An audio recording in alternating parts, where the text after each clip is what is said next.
Suara saya jelas? Jelas. Jelas ya.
Oke, Assalamualaikum warahmatullahi wabarakatuh.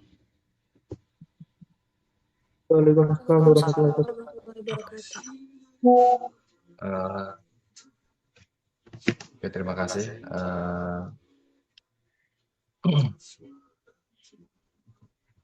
Kita mulai, ini dua kelas ya, betul ya? Kelas A dan kelas B. Malam hari ini kita ada dua sesi ya. Yang pertama adalah trauma, yang kedua adalah trauma urogenital. Oke, masing-masing nanti mungkin sekitar setengah jam ya.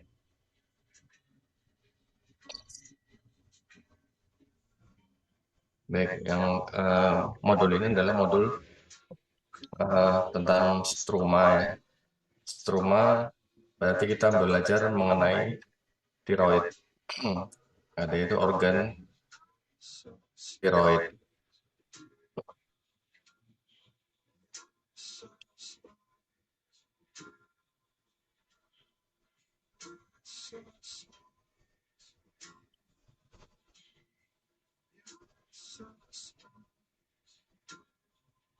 Oke, baik. Jadi kita belajar mengenai tiroid dan anatomi, fisiologi, dan patologinya ya. Patologi nanti khususnya tentang struma. Oke, baik, kita mulai dulu. Kita belajar tentang anatomi ya. Anatomi tiroid ya. Tiroid adalah suatu kelenjar ya, kelenjar endokrin. Kelenjar endokrin yang tepatnya di leher bagian depan ya. Tiroid ini terdiri dari dua lobus ya, kiri dan kanan. Di dalamnya, di tengah-tengahnya itu ada isthmus atau jembatan yang menghubungkan antara tiroid kiri dan kanan. Normalnya tiroid itu tidak bisa diraba ya, sulit diraba ya, karena saking tipis dan dia melekat erat dengan trakea. Poin-poin yang penting dari anatomi yang perlu kita perhatikan adalah di anatomi leher ini. Yang pertama memang tiroid ini berada di antara dua pembuluh darah yang besar. Ya, di sini ada jugularis interna,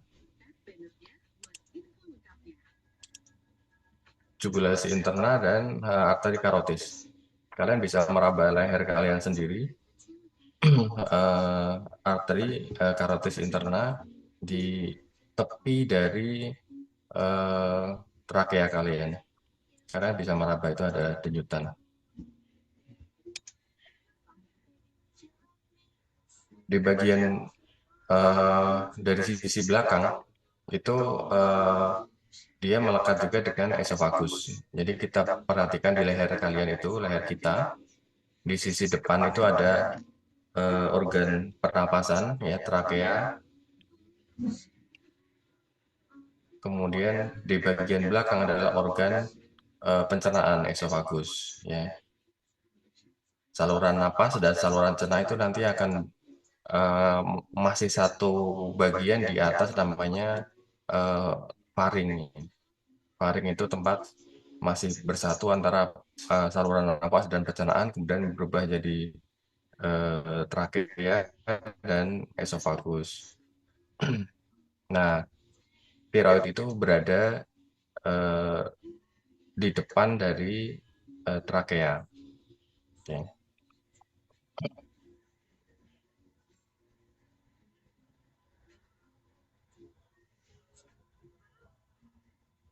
Poin penting pada tiroid adalah eh, dia merekat barat pada trakea dan laring dengan ligamentum suspensorium namanya ya, ligamentum suspensorium beri. Ini yang menyebabkan eh, tiroid itu akan bergerak saat kita menelan.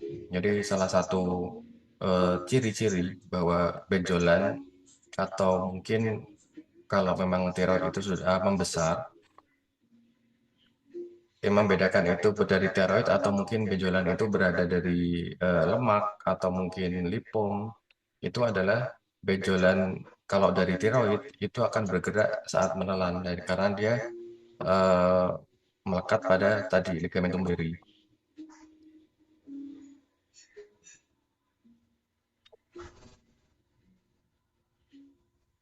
Ini kalau dilihat dari potongannya,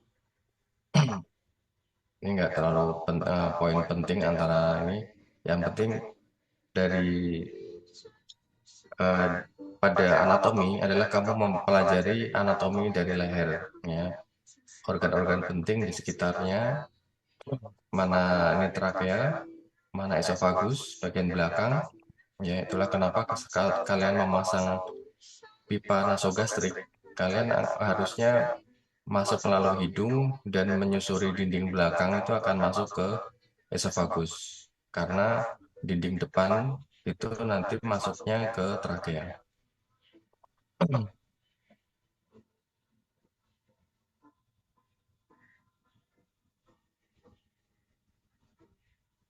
Oke, saya ulang lagi ya kalian. Eh, Kalau memang mau mencatat bisa kalian ke screen capture atau kalian foto saja.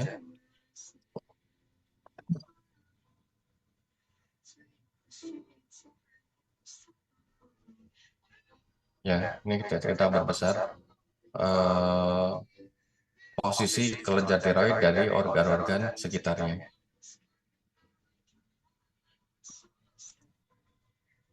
Di vaskularisasi kelenjar tiroid ini mendapatkan perdarahan dari tiga arteri yang besar yang dia cabang dari eh, arteri karotis eksterna, sehingga memang vaskularisasinya cukup banyak, ya. Perdarahannya kalau memang ada melakukan operasi di tiroid ini maka perdarahannya cukup cukup banyak. Oke, ini tidak ada terlalu banyak kepentingan klinisnya, hanya asal kalian tahu aja mengenai vaskularisasi antara arteri dan vena yang mensuplai tiroid.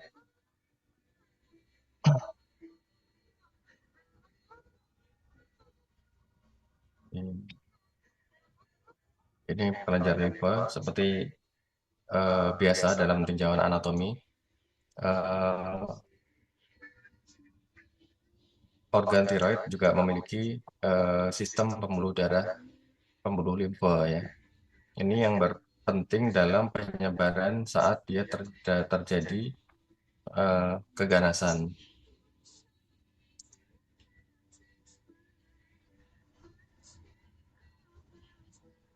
Oke, sarapan ini tidak terlalu penting, ya. Memang intinya pesarapan dari tiroid ini disarapi oleh simpatis dan parasimpatis karena dia berkaitan dengan produksi hormon tiroid, ya.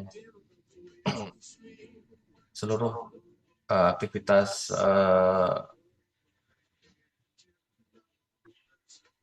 yang non motorik itu dipengaruhi oleh simpatis dan parasimpatis, termasuk di dalamnya sistem hormonal.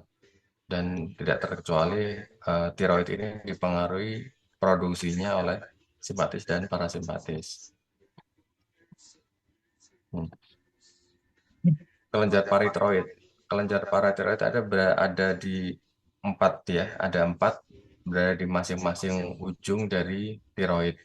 Ya, ini namanya kelenjar paratiroid. Eh, dia menempel pada tiroid dan dia memiliki fungsi yang berbeda dari kelenjar tiroid.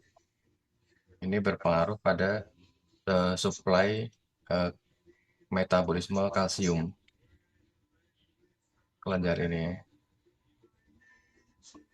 Baik, setelah kita mengenal anatomi dari tiroid, kita kita tinjau ya secara mikroskopis dari kelenjar tiroid. Bagaimana sih kalau tiroid itu dipotong kemudian dilihat dari mikroskop?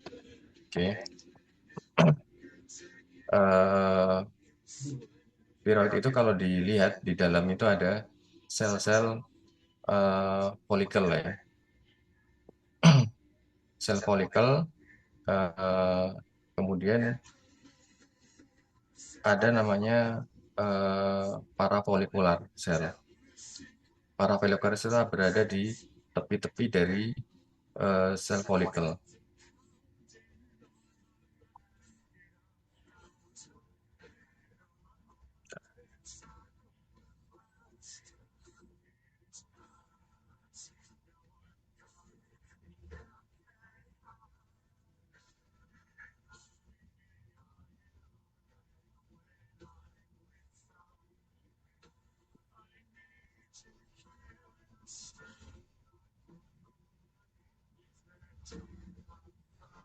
Folikel itu adalah kalau diartikan, folikel itu diartikan adalah suatu apa namanya eh, sel ya, ruangan ya, ruangan-ruangan dan eh, ini yang saya kotakin ini ya, ini adalah folikel tiroid yang di dalamnya ada eh, produksinya ya, produksi kelenjar tiroidnya.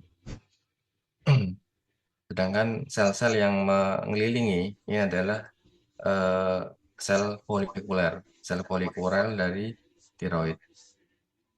Dan ada sel-sel yang menunjang di antaranya adalah sel-sel parafolikuler ya. Di antara folikel itu ada sel parafolikuler.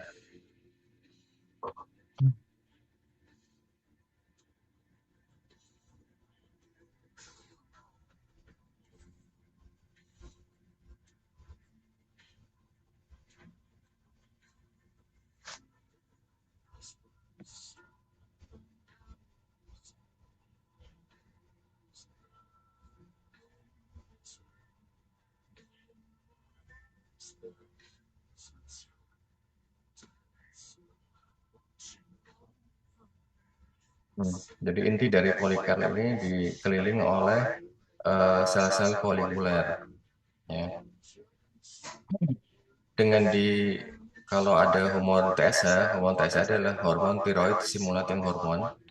Ini diproduksi oleh hipofisis. Nah, dengan adanya hormon TSH ini, maka tiroid akan diproduksi ya. Dan sel-sel folikel ini akan memproduksi eh, hormon tiroid ya. Hormon tiroid itu ada dua bentuk ya, T3, T4.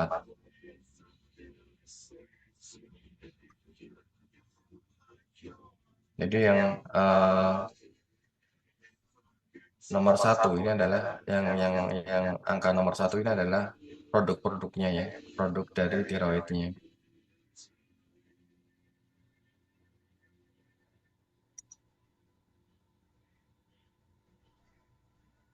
Oke. Ya tadi kita bahas eh, tiroid itu di dalamnya ada sel-sel folikuler yang memproduksi hormon tiroid. Tiroid itu dibagi menjadi dua, T3, T4. Ya nanti kita bahas. Eh, tiroid itu akan memproduksi hormon tiroid kalau dirangsang oleh hormon TSH, thyroid stimulating hormone. Ini adalah hormon yang diproduksi oleh kelenjar hipofisis. Jadi kelenjar hipofisis adalah kelenjar induk ya. Jadi yang mengatur seluruh hormon-hormon endokrin di tubuh kita. Sama seperti yang kemarin dibahas, hormon-hormon LH, luteinizing hormone, dan follicle stimulating hormone FSH itu sama juga dipengaruhi oleh hormon hipofisis ini, kelenjar hipofisis. Kelenjar hipofisis ini adalah kelenjar endokrin pusat dan ini langsung dikontrol oleh otak yaitu hipotalamus. Hipotalamus itu bukan ini ya, bukan kelenjar ya, tapi ini adalah bagian dari otak ya yang tugasnya mengontrol kelenjar hipofisis. Jadi intinya kelenjar-kelenjar hormon-hormon di tubuh kita ini semuanya endingnya juga yang mengatur adalah hipotalamus. Hanya hipotalamus ibaratnya apa ya? Mungkin bos besarnya ya. Bos besar dia mempunyai tangan kanan namanya kelenjar hipofisis. Hipofisis inilah yang mengatur manajer lapangan semua hormon-hormon di tubuh kita. Dan dia kerja melalui stimulasi hormon lain. Pada kasus hormon tiroid, dia distimulasikan oleh hormon TSH dari hipofisis. Kalau ada hormon TSH-nya keluar ke darah, nanti tiroidnya akan diproduksi. Saat hormon tiroidnya sudah ada di sirkulasi, maka dia akan menyetop produksi TSH sehingga kadar hormon tiroid dalam darah itu relatif selalu stabil.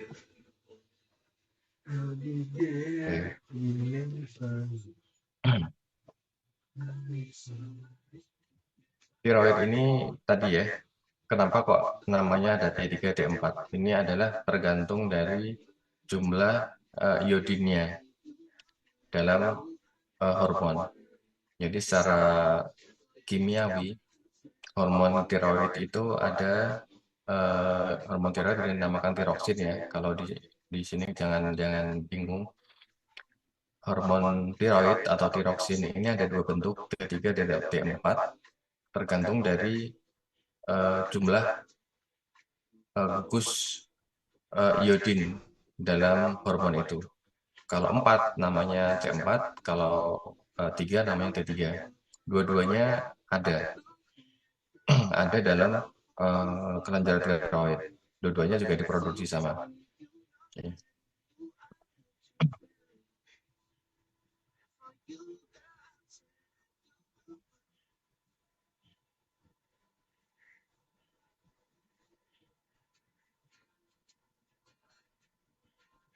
Apa fungsi hormon tiroid? Hormon tiroid itu fungsinya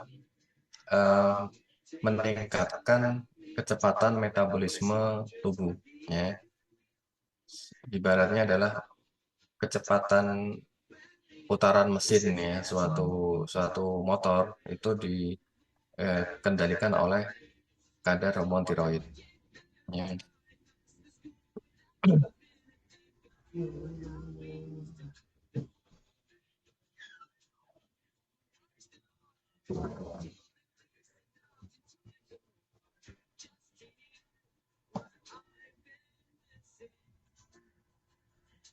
Oke, jadi dari dua hormon tadi ya yang diproduksi oleh tiroid T3 dan T4, T3 itu lebih poten dibandingkan T4 ya, atau T4 itu adalah versi apa ya, masih di packing gitu ya, masih di packing, sedangkan yang siap pakai itu adalah yang T3. Untuk nanti dipakai di sel-sel organ ya, T4 itu biasanya nanti akan rubah menjadi T3 oleh organ, baru nanti mempunyai efek dari sel-sel target.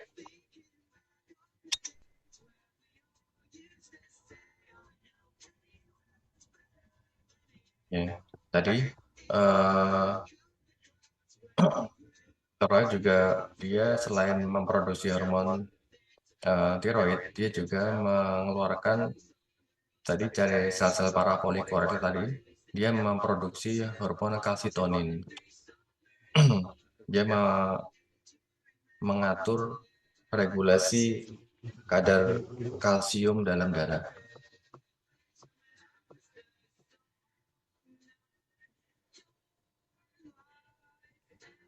Ini jadi fungsi yang benar-benar berbeda dari hormon tiroid. Ya, hormon tiroid fungsinya sangat banyak karena dia berpengaruh mempengaruhi kecepatan metabolisme. Ya, jadi tergantung organ apa yang dipengaruhi.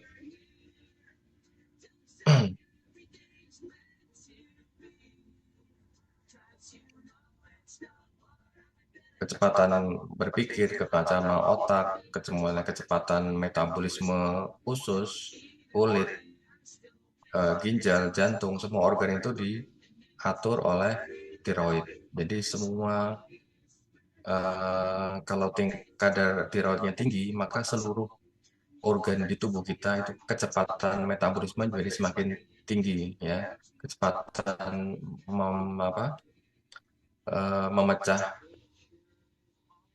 energi itu juga semakin tinggi, sehingga kita bisa memprediksi sebenarnya sih, memprediksi apa yang terjadi kalau metabolisme itu tinggi. Contoh, kalau di jantung, kira-kira apa? Jadi akhirnya ya, kalau ditingkatkan metabolisme, ya, maka akan berdenyut lebih cepat, napas akan lebih cepat. Kemudian kalau kulit, ya dia akan berkeringat, otot menjadi berkontraksi lebih cepat. Nah, itu fungsi dari meningkatnya metabolisme oleh hormon tiroid. Sedangkan kepada hipotiroid itu adalah kebalikannya. Ya.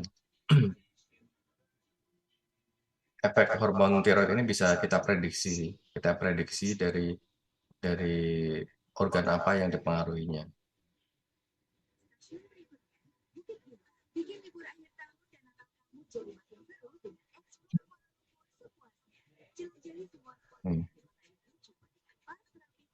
Sekarang kita belajar tentang ini ya, produksinya ya, bagaimana hormon ini diproduksi.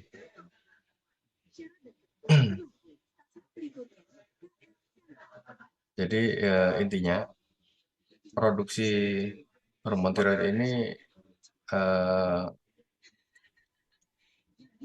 diproduksi dari tiroglobulin, ya, oleh sel-sel folikel, ya. Tiroid folikel ini yang di gambar kiri atas ini sama seperti gambar yang di mikroskop histologi tadi, ya. Nah, ini adalah sel-sel folikel yang mengelilingi folikel tiroid. Di dalamnya terkandung hormon tiroid yang sudah jadi.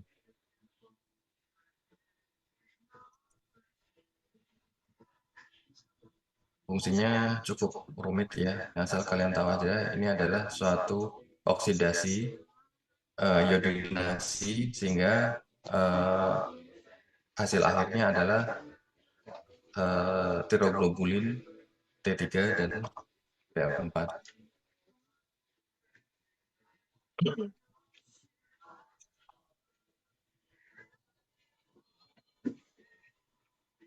Ya, jadi sebelum jadi T3 dan T4, sebelumnya akan menjadi T1 dan T2 dulu, tapi T2 dan T1 itu belum jadi, ya, masih bahan mentah. Sedangkan yang sudah jadi adalah yang T3 dan T4.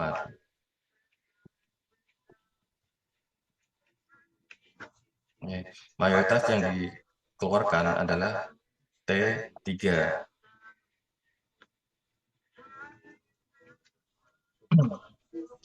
Maaf, T4, ya.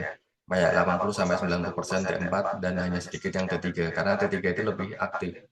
Sedangkan T4 inilah eh, prekursor ya, nanti akan di decoupling lagi, dikeluarkan satu iodiumnya jadi T3. T3 ini yang versi aktifnya.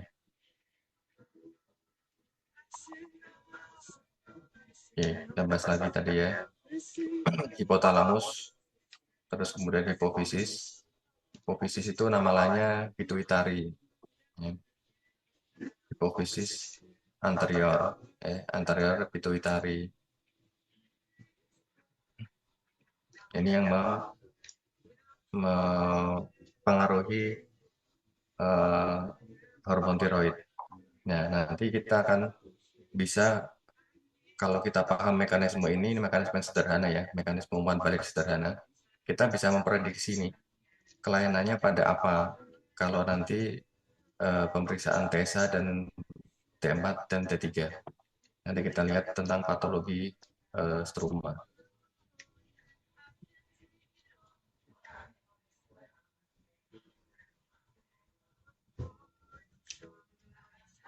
Ya, ini sudah kita bahas tadi ya. Oke.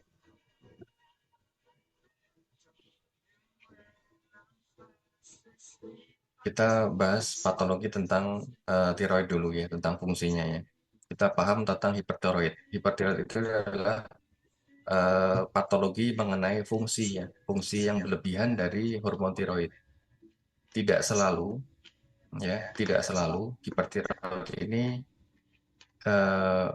adalah pembesaran tiroid ya.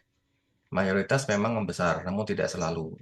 Hipertiroid ini mengacu pada berlebihannya hormon tiroid dalam darah ya, sehingga menyebabkan tadi ini yang bisa kita prediksi tadi, berat badan menurun karena metabolisme yang tinggi, kemudian jantungnya berdenyut lebih cepat, gampang fatigue, gampang irritability ya, mudah berkeringat, jadi tremor, hiperaktif, badannya selalu panas, saya nggak tahan dengan udara panas, kemudian dan pembesaran kelenjar tiroid ya, rata-rata pembesaran, namun tidak selalu ya, sekali lagi tidak selalu hipertiroid ini bermanifest pembesaran kelenjar tiroid.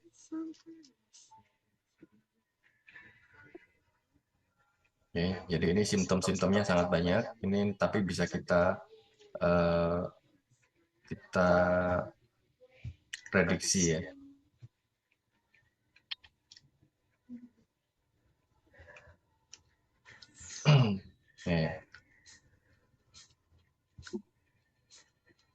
Nanti obat-obatannya bisa dengan PTO ya. PTO itu adalah dia menghambat pembentukan tiroid. Terapi yang lain adalah dengan membunuh sel-sel tiroid ya, dengan kita tembakkan iodium yang radioaktif ya. Iodium yang radioaktif ini nanti kalau ditangkap oleh sel-sel folikel tiroid, nanti sel tiroidnya akan mati, sehingga nanti sel-selnya ini akan banyak yang mati, akhirnya produksinya akan menurun. Ya, ini salah satu terapi dari tiroid, hipertiroid.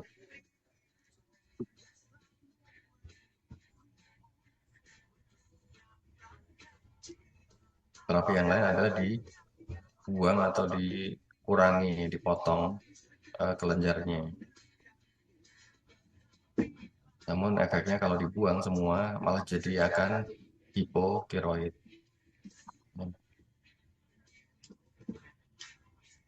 Oke, ini kebalikannya hipotiroid itu ya, metabolisme jadi menurun ya, jadi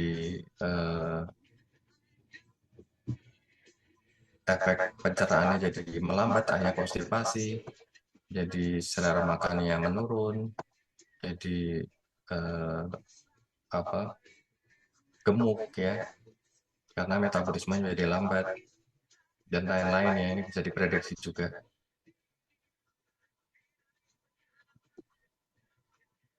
penyebab yang paling sering adalah kekurangan iodium, ya, kekurangan iodium. Suplai iodiumnya terbatas sehingga produksi hormon tiroidnya jadi menurun. Ya.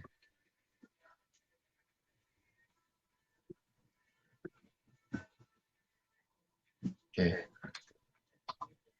Seperti halnya patologi-patologi pada organ yang lain ya, tiroid itu tidak hanya kelainannya eh, masalah fungsi ya, semua organ itu bisa terkena patologi, 6 patologi yang induk dari patologi ya, yaitu yang kelainan bawaan, kemudian trauma, degeneratif, neoplasma, kemudian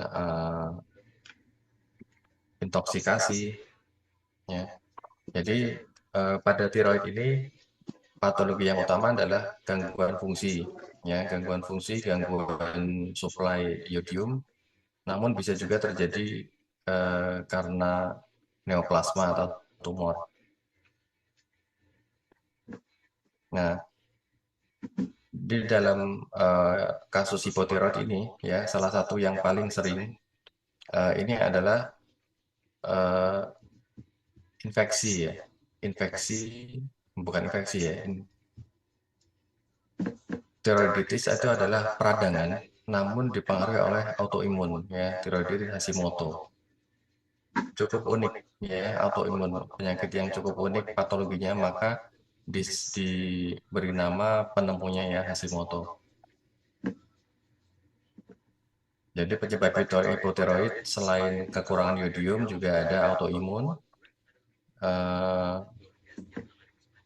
atau efek-efek dari pengangkatan tiroid. Kenapa kok diangkat? Ya mayoritas penyebab kenapa diangkat adalah karena tumor ganas pada tiroid.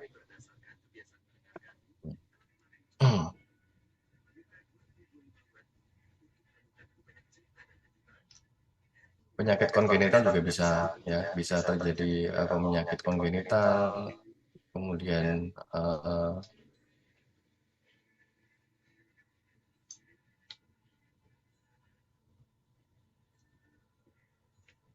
jadi efek dari hipotiroid ini nanti kadar tiroidnya akan rendah, maka terapinya simpel sebenarnya, cukup dengan diberikan eh, obat pengganti replacement hormon tiroid ya.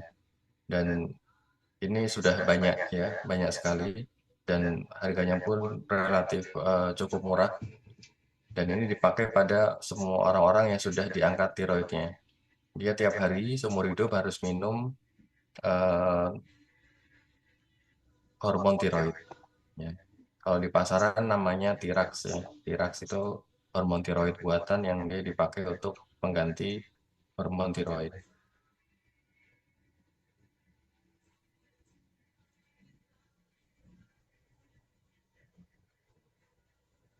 Oke, kita bahas juga tentang Graves' disease.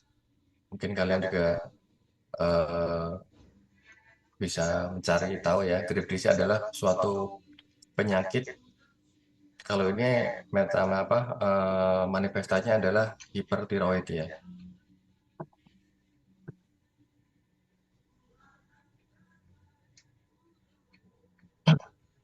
Kenapa kok terjadi hipertiroid? Ya, hipertiroid ini karena mekanisme autoimun yang dia mengaktifasi reseptor, eh, akhirnya reseptor-reseptor ini akan jadi rusak ya, sehingga dia justru eh, meningkatkan produksi hormon. Jadi mekanisme reseptor dari tiroid ini yang diganggu, sehingga justru tiroid ini memproduksi berlebihan ya.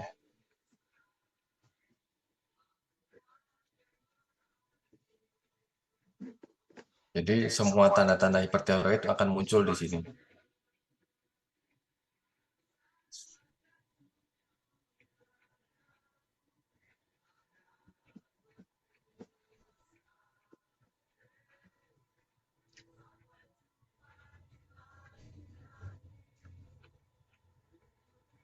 Oke, terapi-terapinya ya sama ya, penyakit hipertiroid dengan obat-obatan yang menghancurkan kelenjar tiroid ya, eh, dan juga pengobatan dengan dibuang sebagian atau seluruh dari kelenjar tiroid, ya, Graves' disease.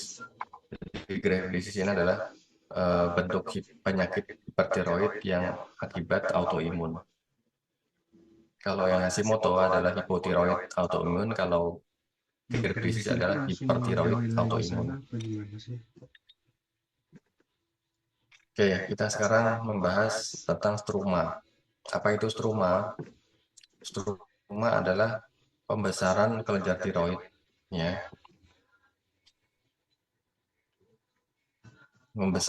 Dikatakan membesar kalau lebih dari 2 kali ukuran normal, ya. Struma tidak selalu hipertiroid, tidak selalu juga hipotiroid. Jadi struma itu lebih mengacu kepada bentuk fisik kelenjarnya, bukan fungsinya. Kalau fungsinya tadi hipertiroid atau hipotiroid atau normal tiroid, eutiroid. Namun struma ini adalah mengacu pada fisik dari kelenjar tiroidnya. Nah, pembesaran struma ini bisa difus, ya. Difus itu berarti merata, atau struma nodosa, bernodul-nodul, ya. Jadi nanti saat kalian meraba, kalau ada pembesaran eh, kelenjar tiroid, kelenjar gondok itu meningkat, kalian bisa meraba, nanti bisa membedakan, oh ini difus, ini nodus, bernodul. Ya. Istilah lain adalah non-toksis atau toksis. Ini adalah eh, pembesaran eh, tiroid yang tidak disertai gangguan dari fungsi tiroid. Kalau ada tanda-tanda hipertiroid atau gangguan fungsi dari hormon tiroidnya, maka dinamakan struma yang toksik.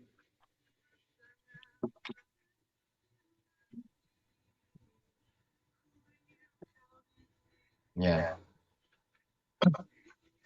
5%. Kadang-kadang kalian akan menjumpai seseorang laki-laki atau perempuan, biasanya udah mulai paruh baya, itu lehernya akan sedikit bengkak. Itu biasanya memang karena pembesaran eh, struma, ya, struma yang normal. Karena normalnya ada 5% manusia normal itu juga membesar.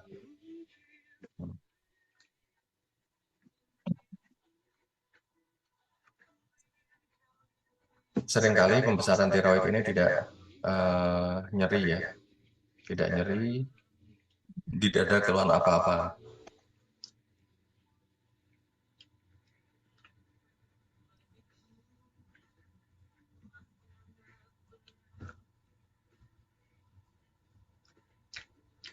Nggak ingat aku. Ya, penyakit-penyakit yang Kamu dokter umum nggak sih?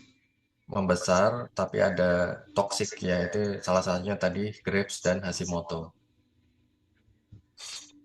Yang paling sering pembesaran kelenjar gondok ini karena kekurangan yang hormon kekurangan iodium yang ringan, ya, sehingga tiroid ini akan membesar untuk mengkompensasi produksi yang rendah, ya, supaya rendah ditingkatkan dengan kelenjar yang membesar, namun dalam fungsi yang masih normal.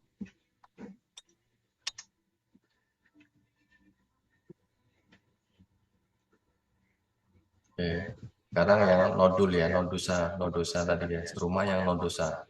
Ini ada pembesaran tapi juga bernodul-nodul. Ya, ini yang dinamakan struma nodosa. Oke. Sebagian besar nodul itu tidak berbahaya, ya. Jadi bukan suatu neoplasma. Oke. Bisa berupa kista, bisa koloid, ya, atau bisa tumor-tumor yang jinak atau adenoma. Ya. Sebagian kecil nodul ini adalah kanker tiroid. Hanya 5% ya. Sebagian kecil dari nodul ini adalah yang ganas. Sebagian besar nodul-nodul ini adalah jinak. Ya, sebagian besar nodul ya, dan nanti kita akan membahas tentang tiroid ya, keganasan tiroid, CA tiroid itu mayoritas lebih lebih banyak perempuan dibandingkan laki-laki.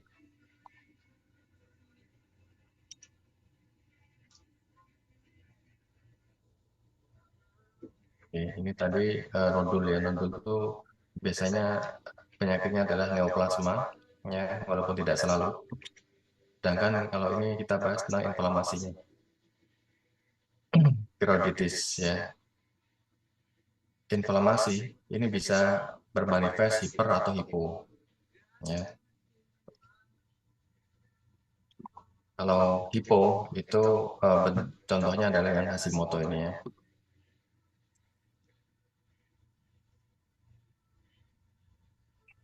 Sama Hashimoto banyak banyak diderita oleh perempuan dibandingkan laki-laki.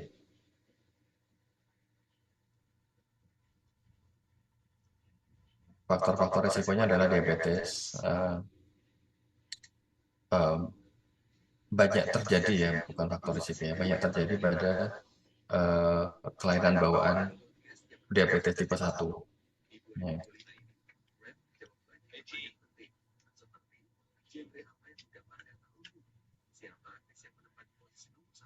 Gejala-gejala Hashimoto ini bisa kita prediksi juga dengan penurunan eh, metabolisme.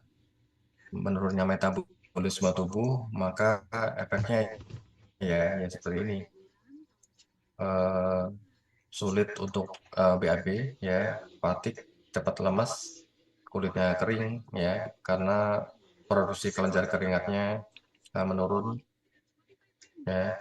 Makan sedikit jadi gemuk karena tidak banyak di metabolisme, tidak tahan dengan dingin ya, dan lain-lain. Ini akan berlaku sebaliknya pada kita membahas tentang hipertiroid. Nah, ini contoh defisiensi yodium.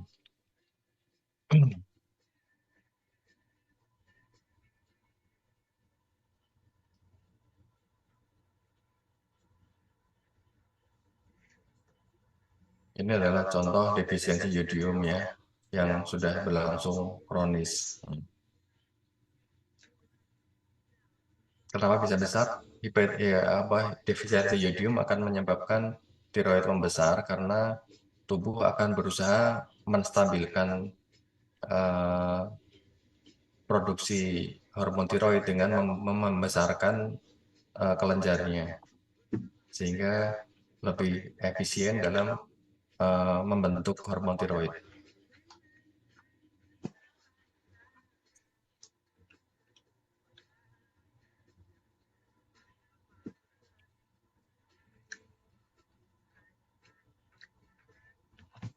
Oke, itu saja. Ada pertanyaan tentang tiroid?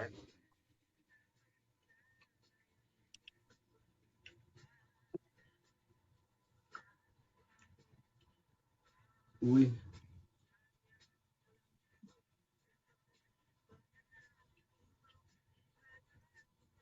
Kalau tidak ada, eh, kita break 5 menit sambil kita mulai nanti tentang trauma urogenital.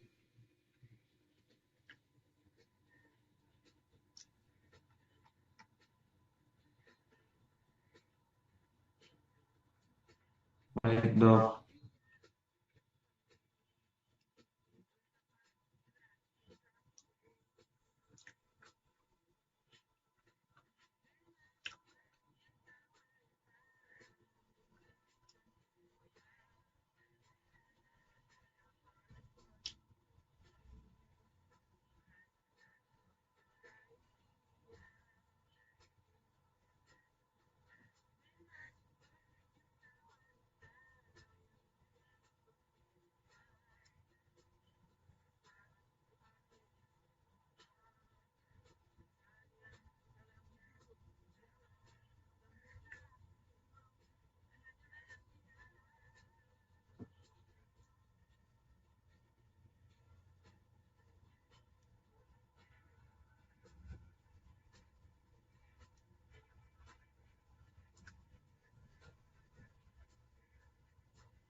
Mau sama dokter Wim yang kemarin.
Baik, kita mulai lagi eh, tentang trauma urogenital ya.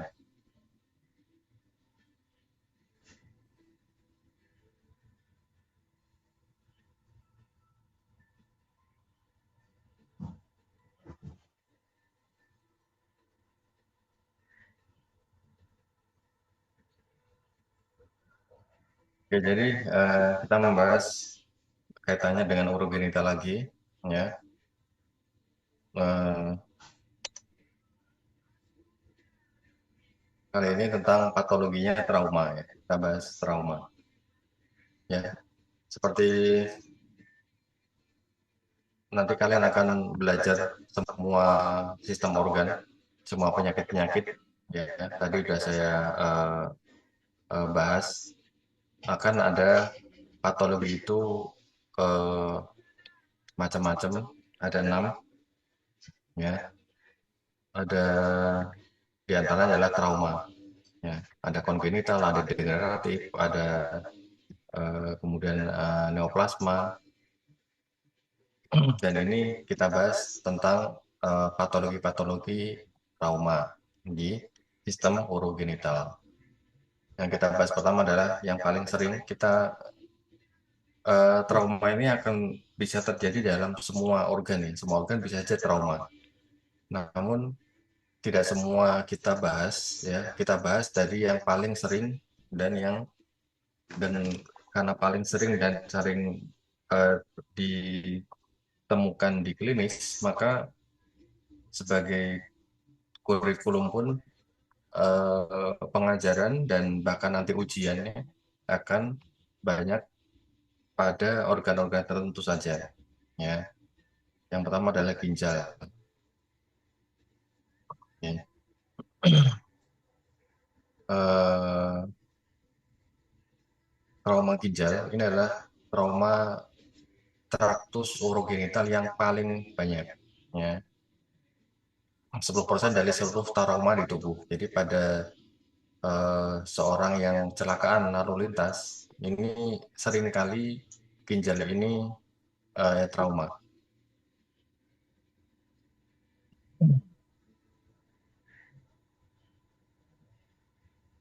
Ginjal ini adalah suatu organ di dalam perut, ya, tapi di retroperitoneal atau di sisi belakang. Jadi pada cedera-cedera yang kena perut bagian belakang punggung, besar kemungkinan ginjal ini ikut trauma. Iya. Sedikit kita bahas anatomi lagi, ya. Ginjal itu bentuknya seperti kacang, ya, kacang polong ini. Dari dalamnya adalah kortek dan medula. Ya, kita lihat laser saya pointer ini. Jadi beda lihat ke gambar sisi kanan, ya. Sisi luar dari permukaan luar dari ginjal itu adalah kortek. Ya, ini yang bagian nefron, ya, yang memfiltrasi darah. Darah masuk melalui arteri, kemudian difilter, balik lagi hasil filternya masuk kembali ke vena, dan hasil filtrasinya itu ada dimasuk ke sistem ureter ini, ya, calyx, velum, dan masuk ke ureter sebagai air kencing, ya, urin. Jadi dia fungsi ginjal adalah memfiltrasi darah dari arteri renalis, kemudian kembali lagi ke vena renalis. Kortek ini yang mengandung nefron, sedangkan medula yang tengah-tengah ini adalah tubulus-tubulus besar yang dia eh, mengalirkan, ya, dari kecil-kecil akan bergabung jadi banyak, sehingga produksi urinnya akan terakumulasi di saluran besar ureter ini. Oke.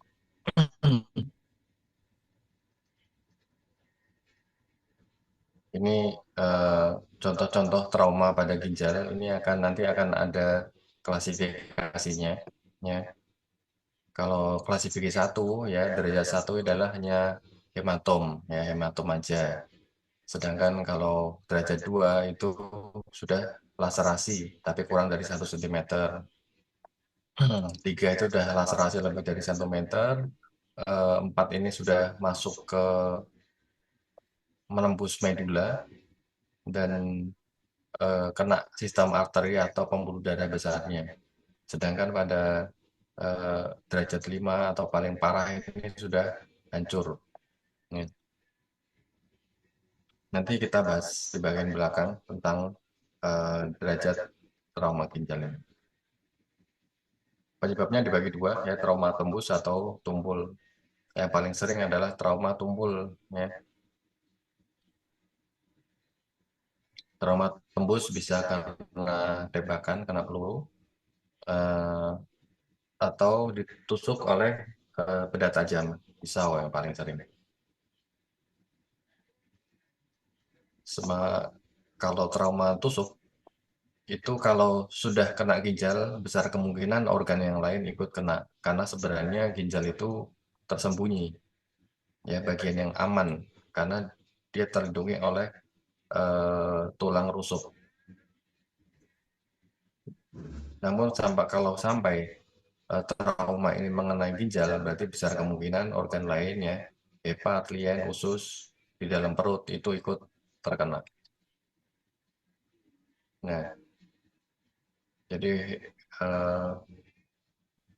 ginjal ini tersembunyi sebenarnya di balik rusuk yang paling bawah. Ini trauma tumbul bisa terjadi karena benturannya mengenai rusuk kosta yang paling bawah. Trauma bagian depan juga bisa yang mengenai, walaupun ini pasti liver, usus juga ikut trauma.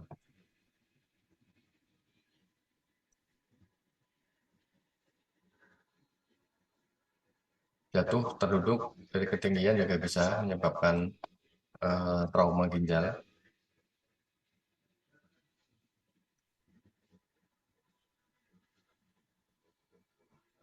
Jadi ginjal ini penggantungnya ini adalah pembuluh darah. Jadi kalau dia jatuh tiba-tiba, ya ini bisa putus, penggantung ginjalnya bisa putus.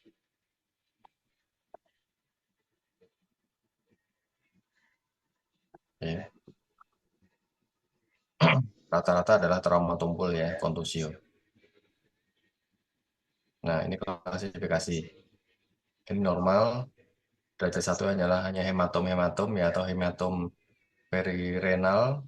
Yang derajat 2 ini adalah hematom, ada laserasi tapi kurang dari 1 cm. Ya, derajat 3 ini laserasi lebih dari sentimeter, 1 cm. Derajat 4 ini sudah sampai ke sistem medulanya ya, sudah dalam sampai ke bagian kaliksnya, pembuluh darahnya juga sudah ikut kena. Sedangkan yang grade 5 adalah yang sudah hancur.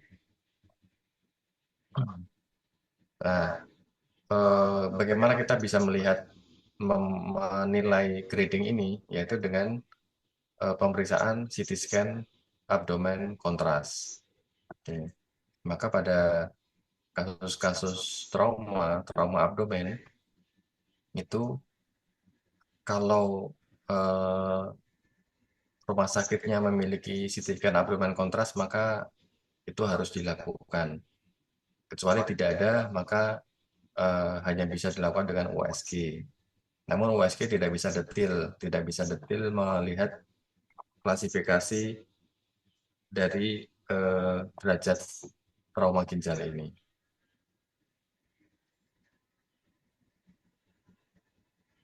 Oke, ini klasifikasi ya. Derajat 1 hematom aja ya. Tidak ada kelainan urologi ya.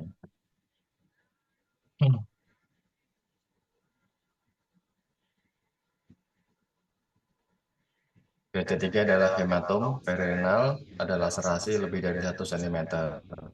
Ya, urinnya masih normal.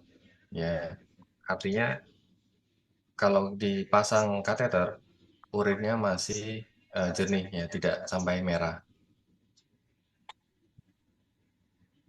Nah, kalau sudah derajat 5, maka terjadi manifestasi hematuri ya, karena sudah mengenai sistem kaliks. Kalau sudah mengenai sistem kaliks, maka produk urinnya ini akan bercampur dengan darah alias hematuri. Nah, ini artinya kalau sudah derajat 4, maka urinnya akan berwarna merah. Apalagi yang 5 ya, 5 jelas. Ini eh, bahkan bisa terjadi seringkali shock ya, seringkali shock hipovolemik perdarahan karena pembuluh darah arteri renalis ini cukup besar. Ya, kalau robek, putus, ini hampir pasti terjadi shock hipovolemik.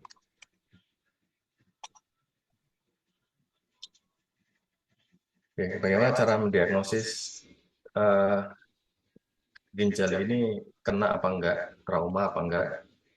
Ya, pastinya ada anamnesis riwayat trauma, riwayat kecelakaan, riwayat jatuh, dan lain-lain. Kemudian ada hematuri, ya, ada urin yang berwarna merah.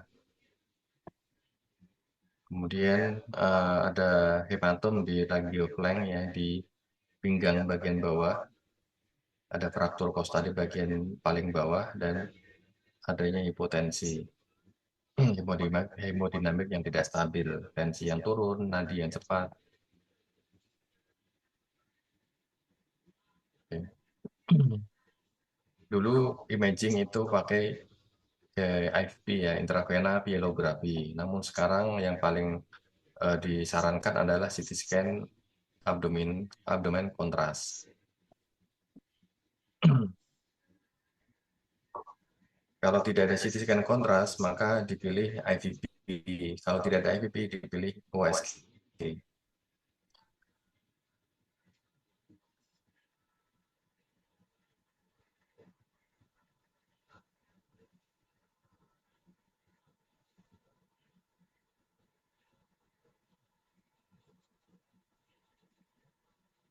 Kapan kita lakukan imaging? Ya sebenarnya ke semua kecurigaan trauma ginjal kita lakukan imaging ya, pemeriksaan radiologis.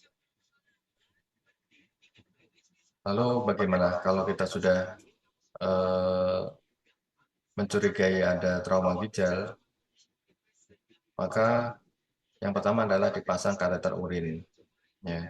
Kemudian memperbaiki hemodinamik karena dia pasti hampir selalu terjadi shock kalau derajatnya derajat 4 dan 5.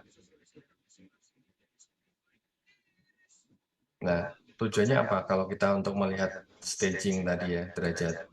Karena eh, derajat 4 dan 5 itu indikasi operasi. Ya, harus dioperasi. Operasinya kebanyakan adalah kita mengangkat ginjalnya. Ginjalnya langsung diangkat, kemudian pembuluh darahnya kita matikan. Namun pada derajat 1, 2, 3, 1, 2, dan 3 ini tidak perlu dilakukan operasi. Cukup dipertahankan hemodinamiknya, kalau kurang darah juga ditransfusi darah, dan ini diusahakan nanti akan membaik tanpa operasi.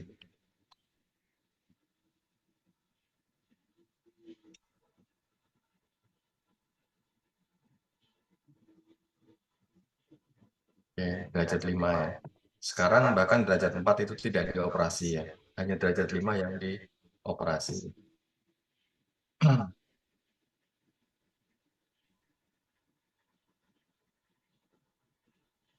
Perdarahan ginjal yang persisten ya, gangguan sudah ditransfusi turun lagi darahnya, HB-nya turun lagi. Nah, ini indikasi absolut untuk dilakukan operasi. Yaitu trauma ginjal ya. Ya, berarti ke trauma yang kedua yaitu trauma buli atau trauma di vesika urinaria. Ini bisa terjadi tumpul ya, tumpul benturan pada pelvis dari sisi depan atau trauma tembus ya. Buli bisa pecah keluar ya, atau di dalam peritoneal. Nanti kita lihat ini ya. Oke, mekanisme injury sama seperti ginjal, bisa deselerasi atau penetrating atau langsung trauma ke organ bulinya. Oke. Nah, ini benturan langsung ke buli. Nah, robekan ini bisa terjadi keluar di dalam intraperitoneal alias di dalam rongga perut bareng dengan usus ya, robekannya di sini, atau robekan di retroperitoneal di belakang sehingga tidak kena ke usus bocornya tapi ke rongga retroperitoneal. Nah, ini contoh kalau retroperitoneal pecahnya ke atas ya bareng sama rongga-rongga usus.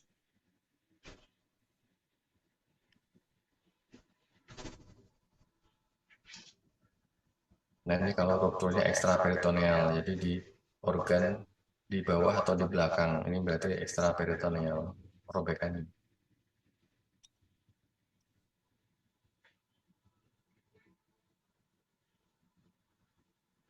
Ya, yang paling ini penyebabnya ya, penyebab trauma bladder, trauma langsung ya dari fraktur pelvis, atau karena tembakan senjata api atau pisau, atau dari eh, trauma-trauma akibat operasi dari opsin ya. Ini juga bisa terjadi cedera vesika urinaria, cedera buli.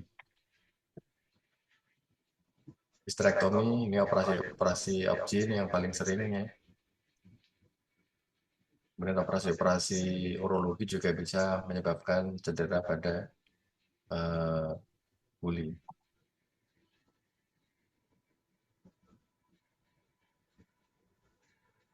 Paling sering adalah trauma tumbul dari eksternalnya yang paling sering.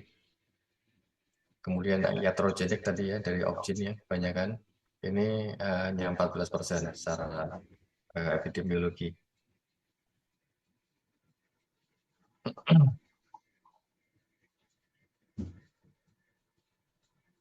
Jadi kalau trauma dari luar, ini kalau bladder atau bulinya pecah, hampir selalu uretra bagian posterior, uretra yang paling dekat dengan buli itu juga ikut.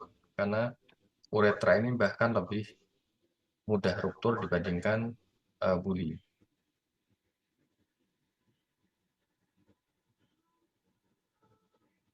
Ya, ternyata sebagian besar dari pecahnya buli ini ekstraperitoneal, ya, tidak sampai ke intraperitoneal.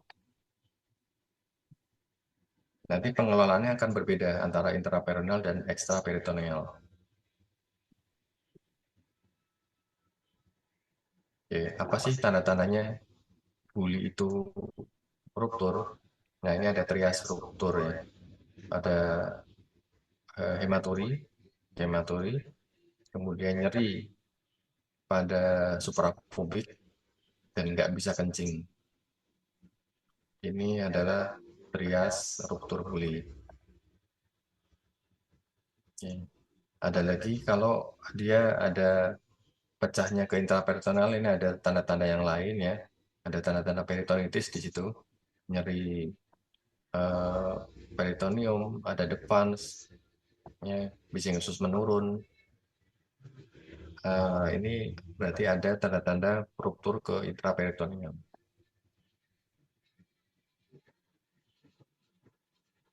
Kalau tidak kencing, tapi darahnya mengalir melalui ujung uretra, kalau laki-laki di ujung penis menetes darah, ini kita lebih curiga ke injuri uretra. Tapi kalau tidak ada darah netes, tapi kalau kencing berwarna merah, berarti kemungkinan ini rupturnya di vesika urinaria.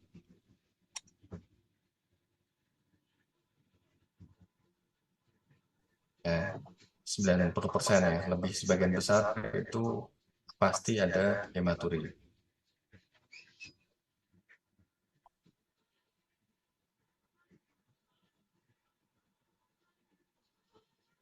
Ya, ada klasifikasi, tapi klasifikasi eh, ini jarang ya, jarang dibahas atau bahkan ditanyakan dalam ujian. Tapi tipe masing-masing tipe-tipenya aja yang bukan menggambarkan beratnya. Ya.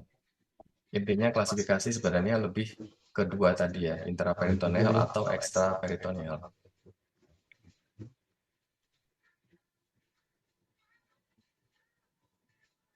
Oke, sistografi. Sistosis itu adalah vesika urinaria ya. Grafi adalah imaging. Jadi sistografi adalah suatu pemeriksaan dengan memasukkan kontras kepada vesika uriner, kemudian difoto ronsen, foto polos untuk melihat ada kontras atau vesika uriner itu utuh atau ada yang robek. Nah, ini contoh sistografi. Ya. Kateter urin dimasukkan lewat ke buli, kemudian dari kateter itu dimasukkan kontras melalui kateter, kemudian difoto. Nah, ini ternyata ada keluarnya kontras ke ekstraperitoneal. Ini ya, gambaran putih-putih di bawah ini adalah kontras yang mengalir keluar ke ekstraperitoneal. Nah, ini intraperitoneal, ini bulinya yang di bawah ini, kemudian kontrasnya ngalir keluar sampai ke atas. Ini berarti rupturnya intraperitoneal. Ini intraperitoneal ruptur sampai ke masuk ke rongga-rongga di sekeliling usus. Nah, algoritma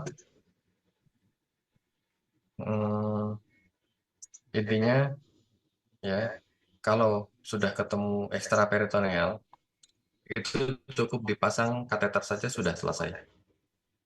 Jadi tidak perlu bahkan tidak perlu di operasi, bisa dirawat di rumah sakit yang kecil, tidak perlu dirujuk. Tapi kalau ekstravasasi sampai ke intraperitoneal, maka ini perlu operasi.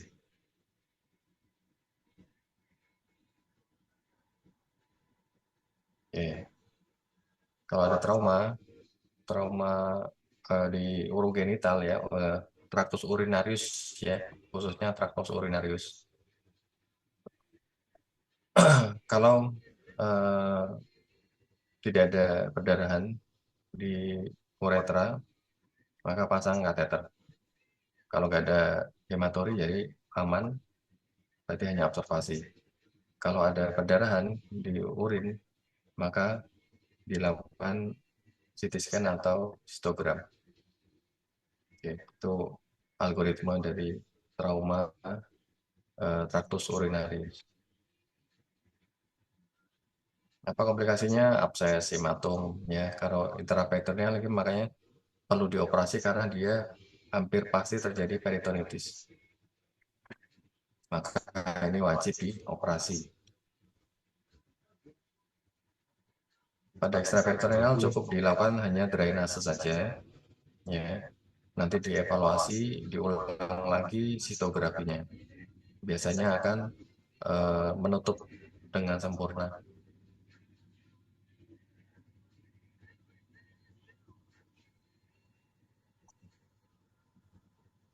Ini hanya cedera pada intraperitoneal yang diperlukan operasi.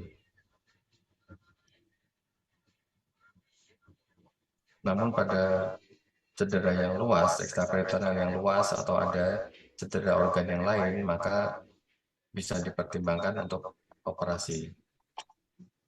Oke. Yang ketiga adalah trauma uretra, yang paling ketiga paling sering. Uretra nanti dibagi ya antara posterior dan anterior. Uretra posterior ini di trauma uretra lebih sering laki-laki ya. Kenapa? Karena uretra laki-laki panjang sampai 25 cm. Sedangkan uretra perempuan ini hanya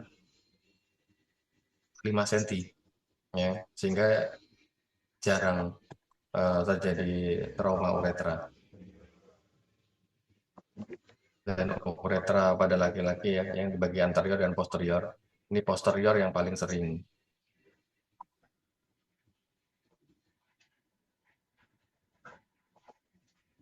Oke, kita lihat gambar. Uretra posterior ini adalah batasnya di pemberan ini dibully ya. Kalau setelah diafragma pelvis, ini adalah uretra yang anterior. Yang posterior ini, yang di dalam rongga pelvis ini yang paling sering ruptur bersama dengan ruptur bully. Nah, ini kita lihat. Ini bully besar ini. Kemudian ini ada terputus. Ini kontras dimasukkan lewat kateter, namun tidak nyampe. Ya, dia robek di tengah-tengah. Apa gejalanya? Nyeri, ya, tidak bisa BAK. Kenapa nggak bisa BAK? Karena memang tidak nyambung. Kita lihat belakang. Kalau ada trauma uretra, berarti dari bully tidak bisa ngalir keluar karena tengah-tengahnya nggak nyambung. Putus. biasanya ada fraktur pelvis, kemudian ada mental bleeding atau darah yang menetes di uretra. Oke. Pemeriksaan fisik lain ada nyeri suprapubik, ada hematopelvis, ada kontusio di suprapubik atau perineal, dan pada pemeriksaan rektal tuse ada floating prostat. Prostatnya bisa bergerak gitu ya. Normalnya kan kalau kita RT prostat itu fix. Pemeriksaan penunjang adalah ronsen biasa, kita lihat kalau fraktur pelvis ya, kemudian tadi ada gejala-gejala tanda-tanda ruptur uretra ya, ini hampir pasti terjadi ruptur uretra. Diagnosis bisa ditegakkan.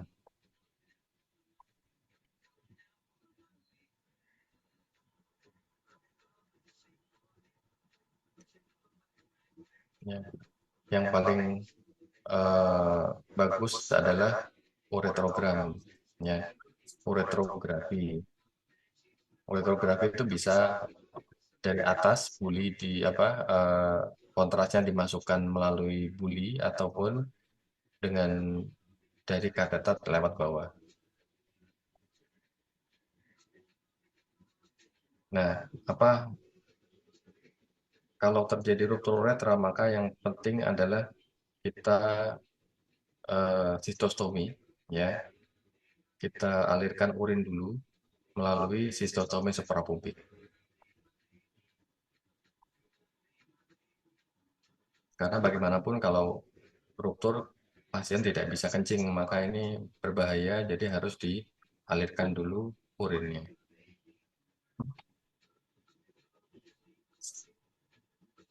Nah, ini komplikasi, bisa terjadi struktur uretra, hipotensi, sampai inkontinensia urin. Nah, ini trauma anterior. Anterior adalah di bagian depan, bagian dari diafragma pelvis. Ini sering terjadi karena straddle injury, ya, jatuh terduduk atau jatuh terkemudian mengenai alang besi. Ini terjadi ruptur uretra yang anterior. Cedera yang lain sangat jarang ya, karena ini elastis, ya, tidak seperti uretra yang posterior yang dia di dalam di antara tulang pelvis. Jadi kalau tulangnya fraktur, uretra posterior ikut ruptur.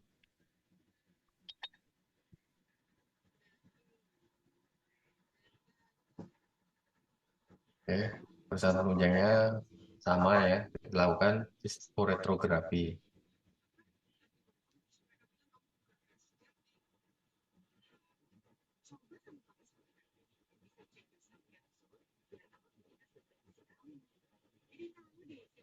Oke, komplikasi adalah struktur. Struktur adalah suatu penyempitan uretra akibat jaringan eh, sikatrik, ya, jaringan fibrotik akibat waktu healing, ya, proses healing dari eh, ruptur uretra.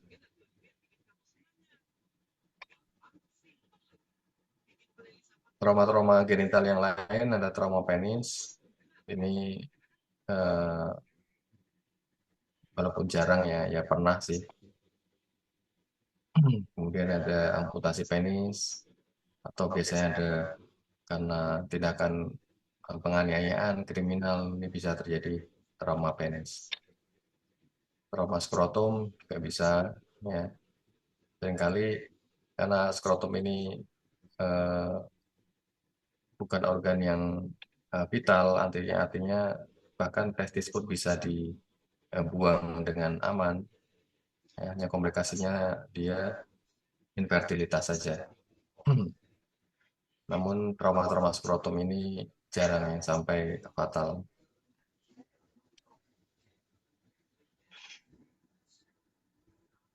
Ya, trauma testis ini sering pada eh, bela diri, ya, kejuaraan bela diri, karate dan lain-lain, ini eh, sering terjadi trauma testis. Ini bisa sangat nyeri ya karena memang testis ini banyak ada saraf-saraf sensorik yang banyak.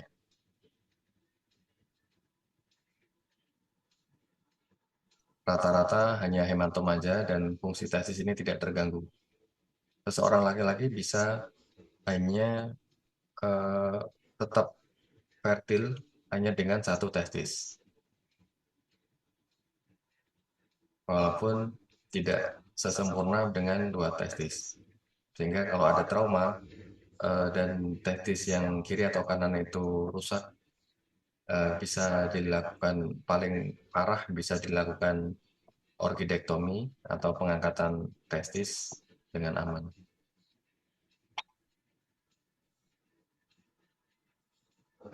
Ya, jadi kesimpulannya semua trauma urogenital ya, tractus urinarius dan genital itu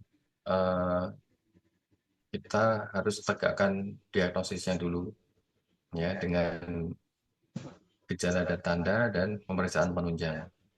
Pengelolaan awalnya ya perbaikan hemodinamik, kemudian urinnya dialirkan dengan cara apapun, pasang kateter atau fungsi suprapubik dan lain-lain. Kemudian baru terapi definitif.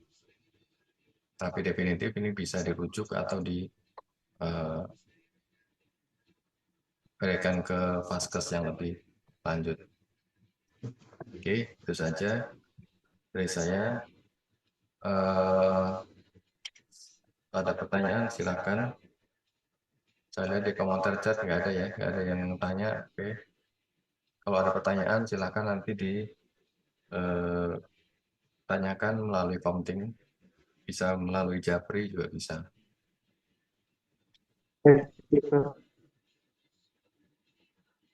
Oke, ini seperti biasa, ini latihan soal.